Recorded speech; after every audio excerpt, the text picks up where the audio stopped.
বিশ্বকাপে ১০ গোল হাঁকিয়ে গোল্ডেন বুটের নিঃসঙ্গ রাজত্ব, আর রিয়াল মাদ্রিদের জার্সিতে একাই ৪২ গোলের তাণ্ডব। কিলিয়ান এমবাপের ব্যক্তিগত পারফরম্যান্স যেন এক অমলিন মহাকাব্য, কিন্তু ফরাসি তারকা রাজকীয় উপাখ্যানের বিপরীতে দাঁড়িয়ে এক নির্মম বাস্তবতা। ফ্রান্স কিংবা রিয়াল মাদ্রিদ কোনো শিবিরের ট্রফি ক্যাবিনেটেই ওঠেনি একটি শিরোপাও।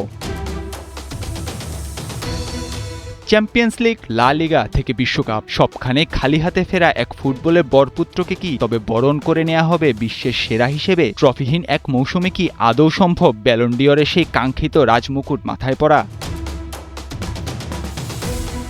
বাস্তবে এটি অনেকটা অসম্ভব বলে মনে হলেও ইতিহাস বলছে ফুটবল এমন অসম্ভবকে সম্ভব করার গল্প বহুবার দেখেছে। ১৯৫৬ সালে প্রথম ব্যালন ডি'অর জয়ী স্ট্যানলি ম্যাথিউস কিংবা পরবর্তীতে ডেনিস লো আর কেভিন কিগাগনা শিরোপাহীন মৌসুমেও নিজেদের শ্রেষ্ঠত্ব প্রমাণ করেছিলেন। এমনকি এই একবিংশ শতাব্দীতেও ২০০০ সালে লুইস ফিগো আর ২০১৩ সালে একক পারফরমেন্সের জোরে ট্রফি ছাড়াই ব্যালন ডি'অর উঁচিয়ে ধরেছিলেন ক্রিস্টিয়ানো রোনালদো।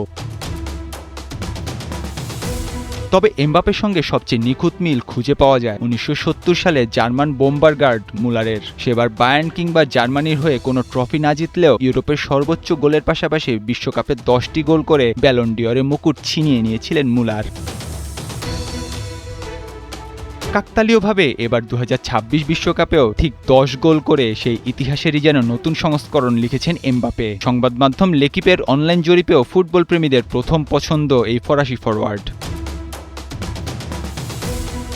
একক পারফরমেন্সের পাশাপাশি দলের সাফল্য নাকি কেবলই ব্যক্তিগত আধিপত্য? কোন সমীকরণে লেখা হবে ৭০তম ব্যালন ডি'অরের ভাগ্যলিপি? ২৬ অক্টোবরের লন্ডনের ঝলমলে রাতই বলে দেবে শিরোপাহীন মৌসুমেও একাই বিশ্ব শাসন করা এমবাপের হাতে কি উঠছে সেই কাঙ্ক্ষিত সোনার বল, নাকি ইতিহাস লিখবে অন্য কেউ? নাহিয়ান আরেফিন, ৭১।